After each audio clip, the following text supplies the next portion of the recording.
Hello, everyone. Welcome to Narratives and Nonsense. These are friends talking about random and recent stories, newsworthy or otherwise. As you may notice, my typical co host, Connor, is absent for this week since, unfortunately, it's something where the sidewalks weren't shoveled up in Canada and he ended up falling and hitting his head. So he is actually taking a little bit of time to go to the doctor, make sure that he's fine, so we wouldn't have him for this recording, but it does sound like he's doing it more out of a abundance of caution rather than something serious. It doesn't sound like he's broken or properly injured anything, at least surface level. Um, that said, we're wishing him well. We're hoping that he's in fact doing fine, that there's not something serious because when it comes to hitting your head on something, you always want to be a little bit extra precautious just in case there's like something to go with like a concussion or the like that could be just hiding under the surface.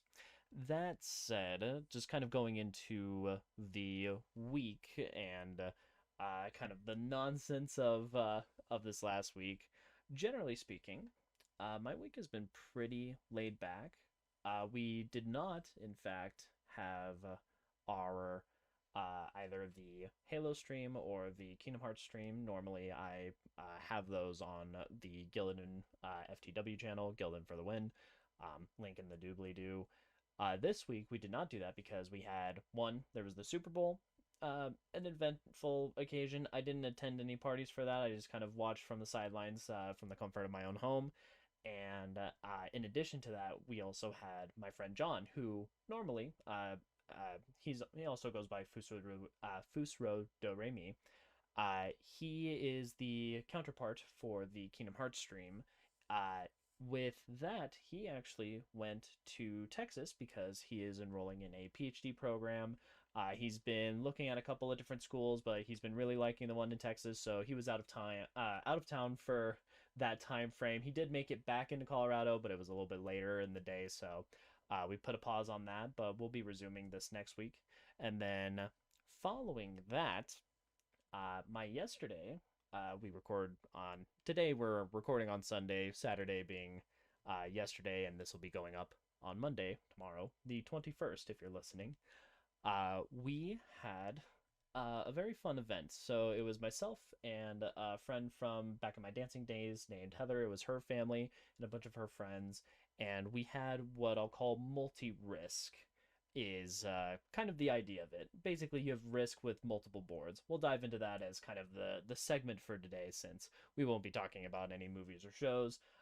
For those that are listening, you get to look forward to Howl's Moving Castle. That's what we were watching for this week. We're going to put it on pause for this next coming week. So if you want to join in on the fun, feel free to watch Howl's Moving Castle where available, and then we'll pick up on that coming up. But to continue with today's stuff, this last week has some pretty cool news. It is something where I am trying to look for things that are more uplifting, more positive news, since there's all sorts of stuff. Naturally, like there's kind of the craziness with the Ukraine right now. There's the ongoing protests that are happening in Canada that have kind of started to spread kind of almost worldwide, as far as supports on either side. What I wanted to focus on was stuff that is a little bit more uplifting, going both through, regular news sites as well as through Reddit and trying to find different things that people might, have a little bit of an optimistic look for. One of the things that I think is probably the most uh, surprising slash most interesting, most exciting in terms of medical news is we may have cured HIV in a couple of people. And the way that this has happened is there's a couple of scientists that are using novel stem cells from specifically umbilical cord stem cells.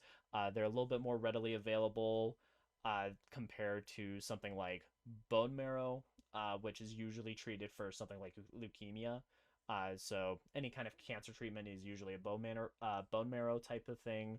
With umbilical cords, it's something that it is collected when uh, you get either the umbilical cord or the placenta. It sounds like you can potentially get a little bit from either place just after somebody is born, and then that's kind of put on like cold storage. You usually don't get a high amount of volume, but you get more of it compared to bone marrow, which you can kind of get all the way through adulthood. But with the few people that have kind of gone through this, there was one that they were like actively testing to see if the novel stem cells would help with either curing or at least reducing the symptoms of HIV. And then there was another person, and this one I thought was really cool because it's somewhat here in Colorado. There was a woman who actually had a bout with cancer, and what ends up happening is they ended up using umbilical cord stem cells, the novel stem cells, in order to help try to battle cancer in that regard. And she was previously diagnosed with HIV. This would have been, I think the article said, like way back in 2013.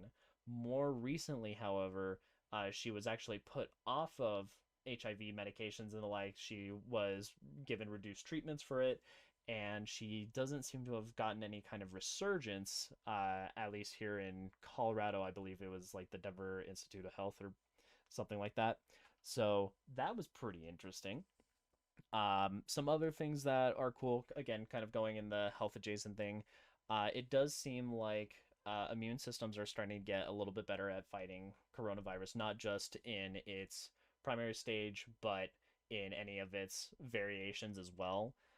Scientists are attributing it to just enough time has passed. We're getting enough small exposure consistently that our bodies are now starting to naturally create a more responsive immunity to it. Likewise, a huge attribution naturally goes to vaccinations. Vaccinations, of course, being kind of like a training course, a test bumper for COVID to or for the body to fight COVID off. It's kind of the test round before you go into the proper matchup. So that is something that is still very much absolutely being encouraged. You know, vaccinations and boosters. It's kind of like with the flu shot.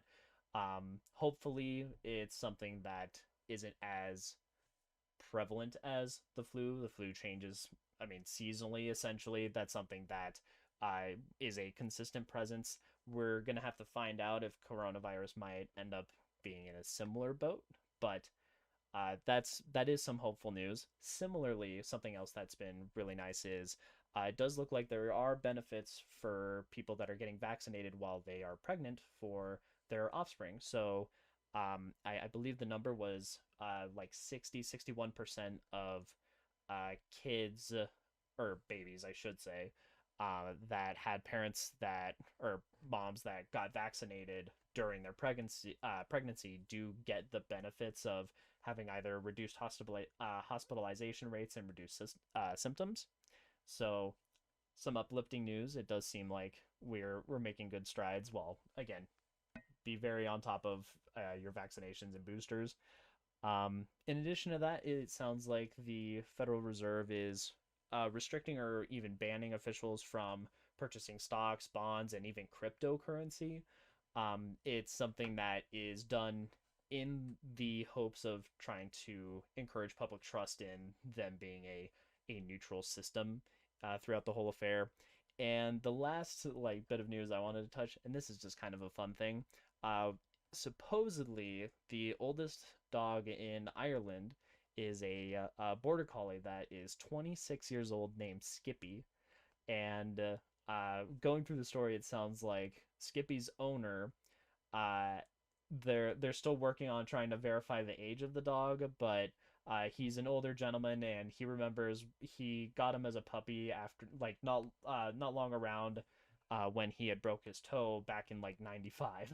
So um, that's something that if Skippy is in fact 26, that puts him as the absolute oldest dog in Ireland and possibly one of the oldest dogs worldwide. So that's to be confirmed, but it sounds like he's just kind of at the end of his age as a dog is. So uh, very much relying on his owner to help feed and water him multiple times throughout the day. It's time where he's a little bit harder for hearing. He's having a little issues with standing up, but he's still kicking. And his owner very much had the mindset of saying like the uh, Skippy very much helped him like get through and take care of him throughout most of his life, and now it's for him. It's now his turn to kind of return the favor to Skippy. So, a really nice and wholesome story. Following that, there are the holidays for today, the 21st. Naturally, there's the more kind of important figure stuff. We have President's Day, and then you also have Daisy Gatson Bates Day, who is a civil rights activist that worked as a teacher. Up in Canada, you have a couple of fun ones. There's they kind of blend together a little bit, but it's Islander Day, Nova Scotia Heritage Day, and Family Day. And then the one I wanted to elaborate more on was Sticky Bun Day. So, uh, for those that don't know, sticky buns have a couple of different names. I would say it's a little bit more regional on what you might call it, but sticky buns, cinnamon rolls, monkey bread. If you're German, what is it? Schnecken is another one. It's just kind of a celebration for the treat. So if you're imbibing in some cinnamon rolls, you're right on par with the holiday. uh, Now for the more proper segment about kind of multi-risk, since this is fresh on the mind and we're waiting for Howl's Moving Castle until next week. With multi-risk, how it went down yesterday was we got people together around 4, and then like somewhere between 7 and 8, people were eating and drinking and having a good time. We had a smaller group together. It was something where with with how we set it up, you had 4 boards just kind of all placed on a couple of tables. We taped the boards to the tables just to make sure if somebody bumps it or if the table shifts or moves, which happened a couple of times during the night, people were drinking. Um, it doesn't like ruin the board game as a whole. And I had printed out these small little portal tokens so that you can go from one board to another board, and you just had to follow where the colored portal is. So if you had a blue one on Alaska on this board, and then a blue one in Russia on another board, those blue ones connect the two maps together. So you have both your area and then the ones connected to that area. Some of them were just basically the board right over, and some of them connected all 4 boards in well, we had 2 colors, yellow and red, that connected all 4 boards. The yellow ones were in the equivalent of Africa on the maps. We had 2 Earth maps. One was the Metal Gear Solid Risk. The other one is like the 1970s Risk.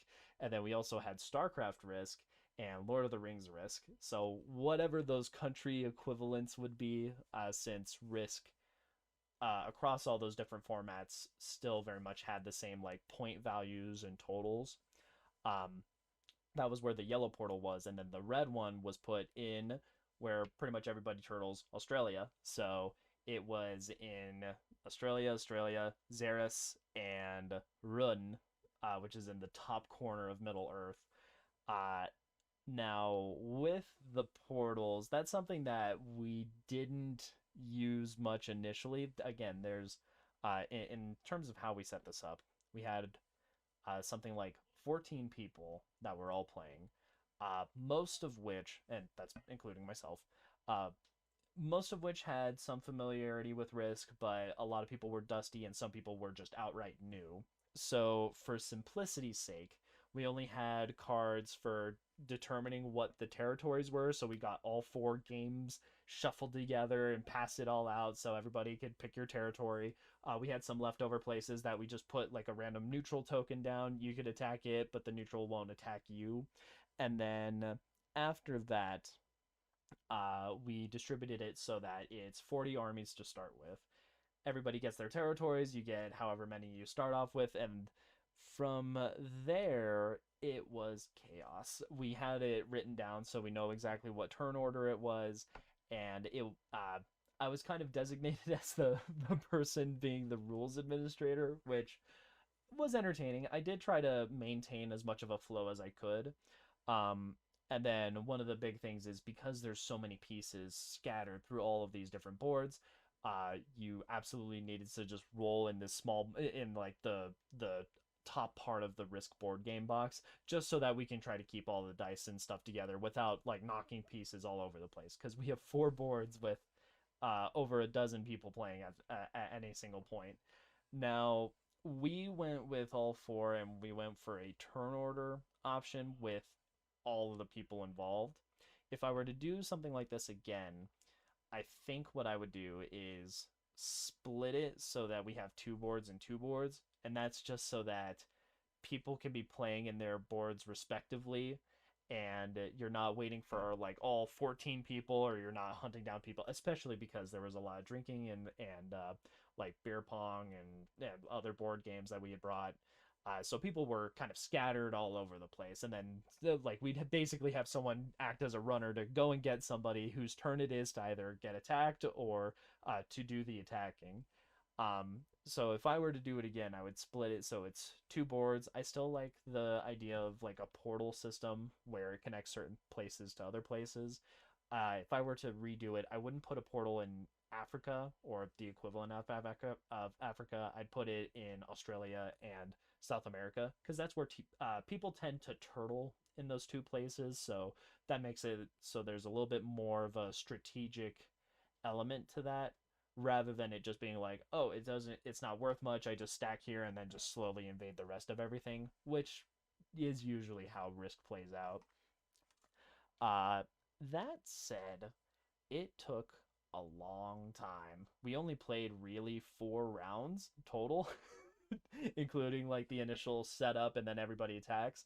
And it went from around again around between 7 and 8 o'clock as the start point, depending on what you define as it. If it's when we get everybody together to explain the rules and how it works, or when you have all the pieces set up somewhere in there, and we ended at like 3:30 in the morning. It was a marathon. There were a ton of people, and naturally, once you get as late as that, people started dropping out, so we just started marking them as neutral. I mean, it was fantastic, but it was a lot. There was so much happening all over the place, both between the game itself and the environment. So, if I were to impart wisdom, if you were to learn from the story, if you're going to play Risk by itself is already a long game. If you're endeavoring to get as insane as multiple board Risk, my tips would be: one, maybe start off with just two boards and have, if you have a lot of people, have multiple sets of two boards, kind of scattered about. If you want to go as far as having, say, three boards connected or four boards connected, make it crystal clear what your rules are from the get go. Make sure everybody's on board and probably mostly sober, because there were some people that were like almost falling over themselves in our case. So that way you have an idea of who's attentive to the game, who's playing, who's active at this any particular moment. Maybe consider having less people. 14 is a lot for Risks, so having that either divvied up into smaller games or just having less people overall, and making sure that whatever rules you go for are kind of established from the get go. We ended up doing some changes to the rules. Originally, we were just going like, okay, we were playing with a lot of new people that don't know how to like fortify and stuff. So we said, at least for the first round, there's no fortifying. And then after that first round, it's okay, you get to fortify from one tile to the next adjacent one, which is more like how traditional Risk worked, is it's just the adjacent right next door to that territory, rather than moving through a swath of territory, which is a much more modern way of looking at Risk. That's something that, by having that kind of set from the ground up, everybody knows what the rules of engagement are. So that way people can be a little bit more on board with it going in. Otherwise, uh, it is a hell of a time. It is a lot of fun. It's a lot of chaos, and it's a lot of trying to figure out, okay, who's doing what and where. Um, I will say that in my case, I basically put everybody just on one of the Europes, and I almost had it. And then the host of the night, my friend Heather's father Mark, just devastated me. He swept right into the middle of Europe, and I couldn't get it back, and that was it. I was out basically for the rest of the game until literally it took basically half the people like going home or going to bed or just calling it a night, for them to for me to properly like get somewhere where I could like turn it around. I mean, it was quite the endeavor. And again, we only went 4 rounds between everybody, so a lot happened very quickly. Um, Following that, the last thing I'll say is if you want to spread the love, Connor, also known as Five String Connor, if you wanted to harass him, his link will be in the doobly doo. You can go pick on him there, or he's always playing Pokemon. I don't think anybody's actually challenged him, so feel free to do so. I'm sure that he will enjoy the entanglement. And then if you're looking forward to seeing more of me, you can always catch me right here on Sundays. We're playing Halo. We're about to start Halo 2. Or in the case of you guys at home when you're hearing this, that means we have started Halo 2. And then we'll be playing Kingdom Hearts with my buddy John. And that'll be on Wednesdays. Following that, I hope you guys have a fantastic rest of your week. You're staying happy, you're staying healthy, and you take care. Adios.